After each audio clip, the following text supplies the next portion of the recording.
What's going on? What's going on? I'm going to tell you something I know you don't want to hear, but you're going to have to hear it, and you're going to have to sit through it. And you might not agree, and that's fine.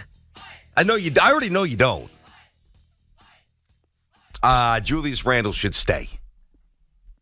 You could rip down as many posters of Julius Randle that you want.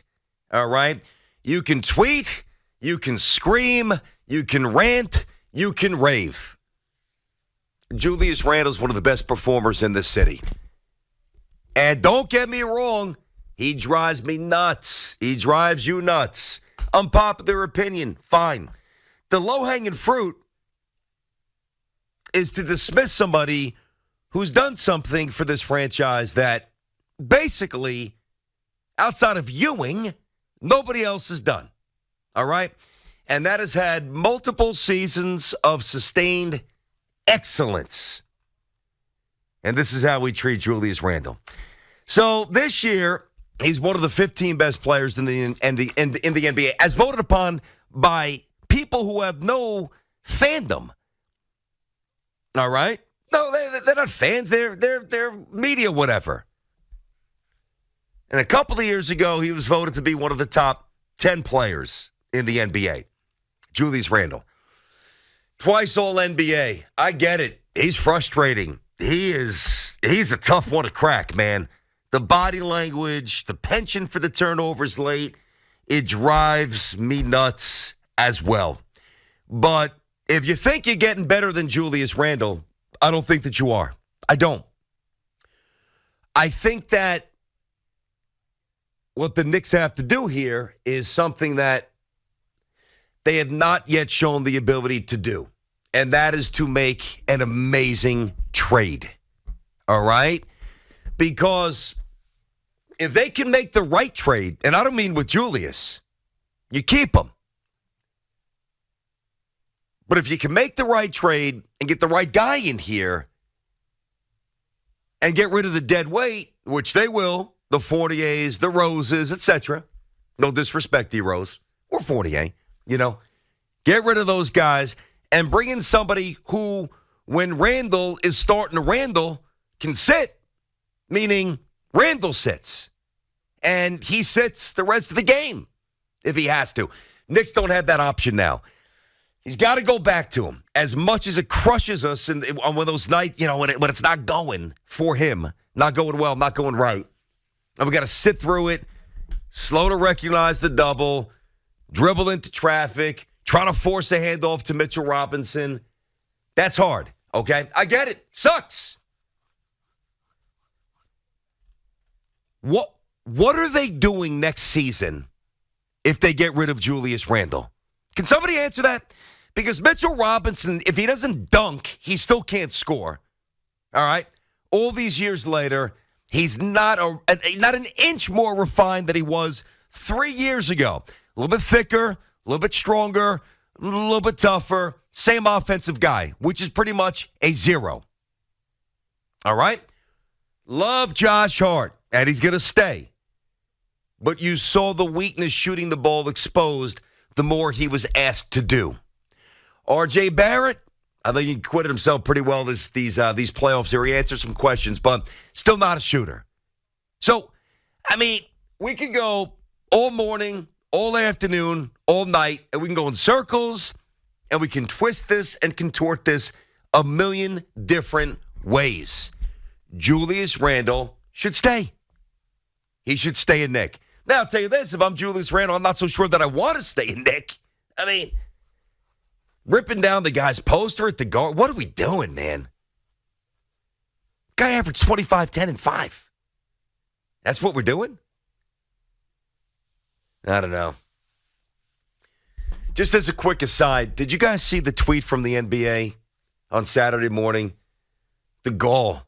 Well, the NBA has reviewed the final 2 minutes, and we've concluded that there were a couple of fouls on Bam Adebayo and Jalen Brunson when he short-rimmed the one at the, hit the front rim. He was fouled. Great. Take that and shove it, because that's what it's going to do for our season. Thanks, guys. Hey. Oh, can we play the final 2 minutes? Oh, we can. Then take a hike.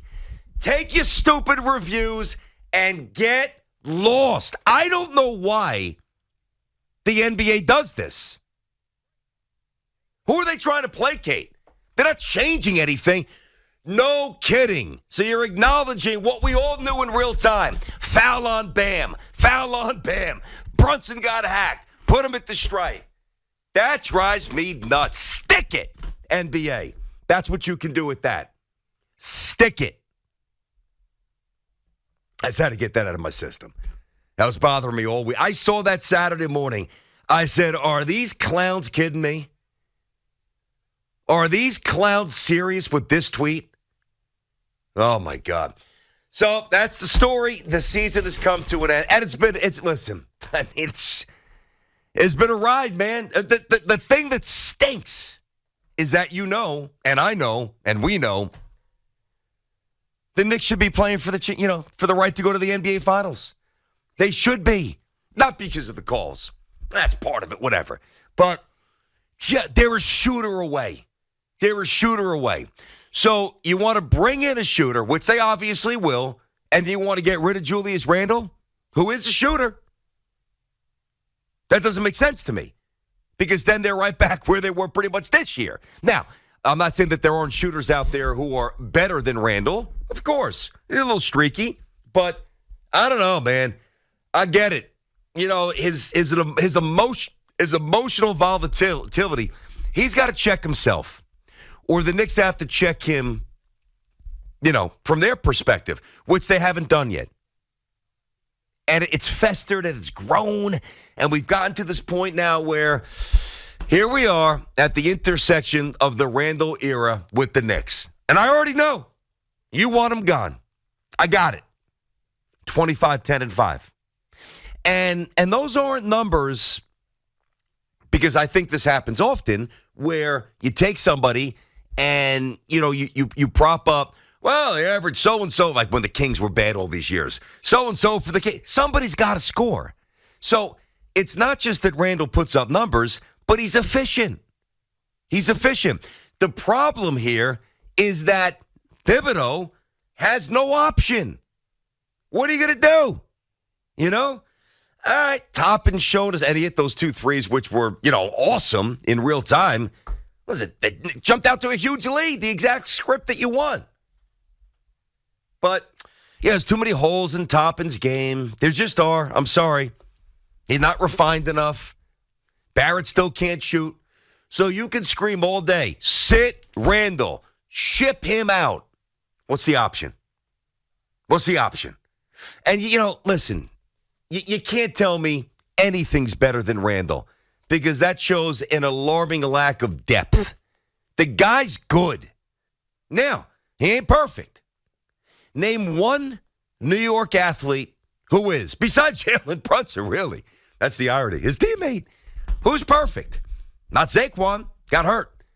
Not Danny Jones, big contract, aside. He's been up and down. You want to tell me maybe Sauce? Oh, he might be. Let's see a little bit more. Who else? It's not even Brunson because he's smallish and he's not a great defender. But, God, I love him. He is the man. He's going down as a New York icon. Beningo said that the other day. I totally agree. Who else is perfect? Want to tell me Judge last year was perfect? Yeah. Judge showing signs of being perfect again? Okay. I mean, nobody's perfect. The complex evaluation of Randle is that what bothers us about him is so in our face. The body language does matter. I get it. I'm going to grant you that. And he's got to fix it or then he's got to get shipped out. But I don't know, man. I watch all these teams. Watch the Rangers. Watch the hockey teams. Watch the Knicks. Watch the Mets. And the Nets. The Mets. The Yanks. The Jets. The Giants. Who's perfect? There was almost no such thing. Even as much as we revere and talk about the great Patrick Ewing, right? Patrick Ewing, awful hands, always fumbled the basketball, always had a penchant for showing up small when it mattered. I was at the game back in the day. Hubert Davis free throws, bailed him out, missed layup. You got to dunk it against the Pacers game 7. Come on, man. Let's not overly romanticize our heroes. You know what I mean? And then, the other guys, whether it's an A-Rod who took forever to get going before he finally did something in 2009 World Series, or, even Dwight Gooden who served up a meatball in 88, home run. Yeah, you're supposed to beat that Dodger. No one's perfect. We want to pretend that they are. They're not. So the best thing is that Randle can actually fix what ails him. There are some guys, if you can't jump, you can't jump. If you're not big, you're not big. If you've got a soft, and I love Chad, but Chad, no matter what Chad did during the offseason, could never throw the football with zip. Always about anticipation and placement. Inherently not gifted with the arm. The one thing that you could change is your attitude. And I'm not giving up on Randle to do that. Myself. I'm not. 877-337-6666. Tiki and Tierney on the fan. Tiki is out. Is Tiki coming back anytime soon, or is he going to play golf in the Bahamas for the next month? Just checking.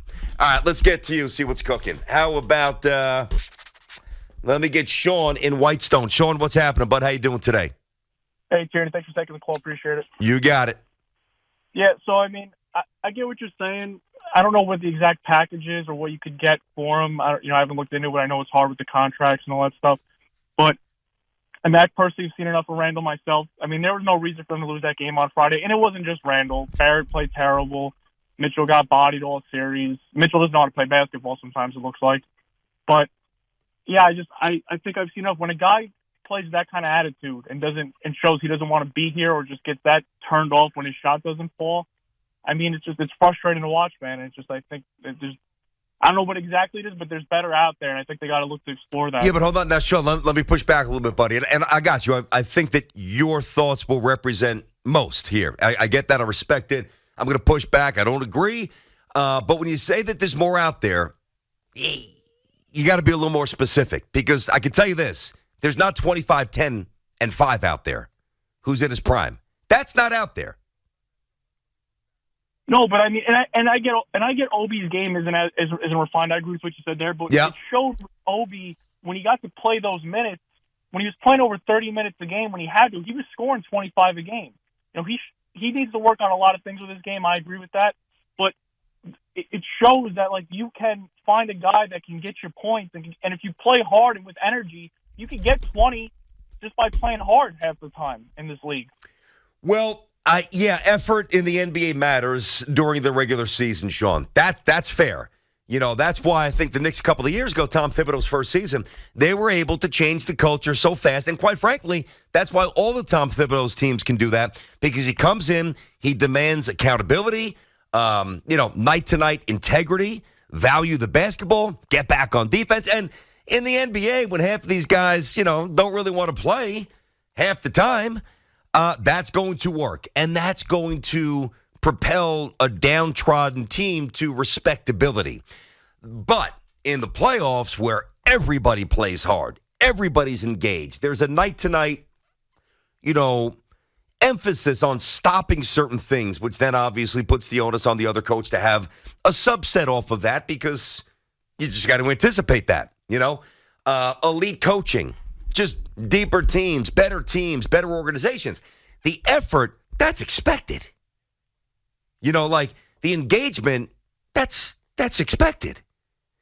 So when you tell me that Toppin, just based on effort's going to give you 20, not against the Miami Heat with the chance to go to the Eastern Conference Finals when they're locked in and switching and really playing a high-level IQ, and from a tenacity point of view, defense.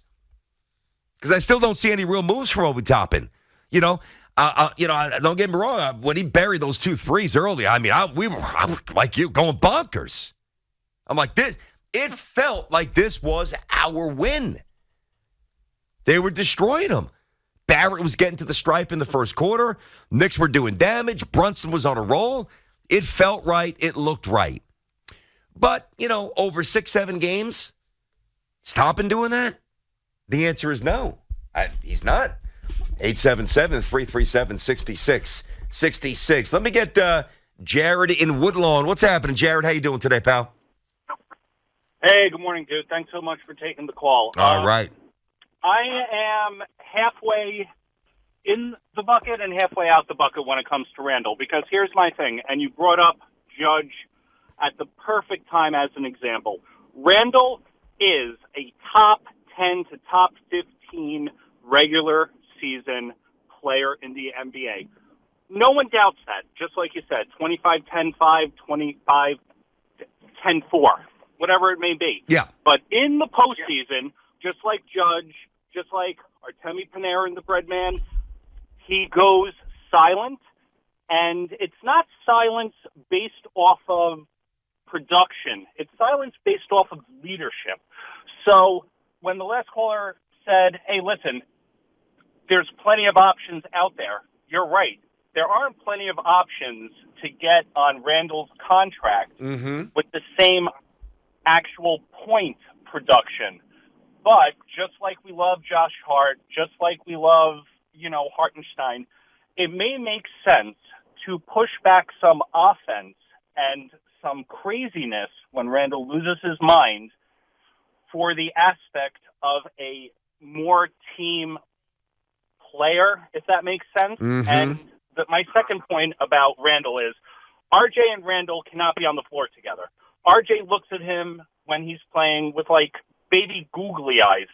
Randall is not only hindering Toppin, in my opinion, but I feel when RJ and Randall share the same court, it's almost like RJ defers to him versus taking it upon himself to make things happen. Doesn't help that they're both left-handed oriented basically 98% of the time, but I feel that, look, I'm not taking anything away from Randall in the regular season. I think in the postseason, though, he's a detriment, and especially when the Knicks culture now is about hard-nosed, team-oriented play. We're not going to be Golden State, okay? We're not going to, hit 20 of 45 threes with how the way the team is currently constructed. So unless you want to blow up the team, we have to use the coach, the team dynamic. Jared, let me ask Jared, I got a question for you, buddy. And that's a good call. I think you lay it out well. Who do you think's more important to this Nick moving forward, Thibodeau or Randall?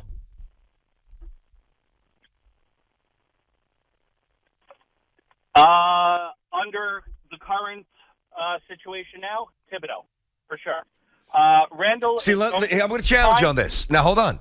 That's where I can disagree. I've got a lot of respect for Tom Thibodeau, basketball lifer. And by the way, even though the Knicks flushed the lead down the shoot Game 6, the Knicks were ready.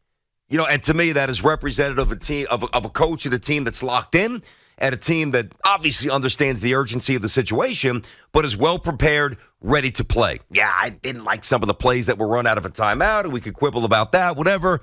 But the Knicks were ready to play. They didn't go down there. They didn't get jumped on 31-17. They did the jumping. They were ready. Unlike the previous two times down there where they got punked. So I really respect Thibodeau.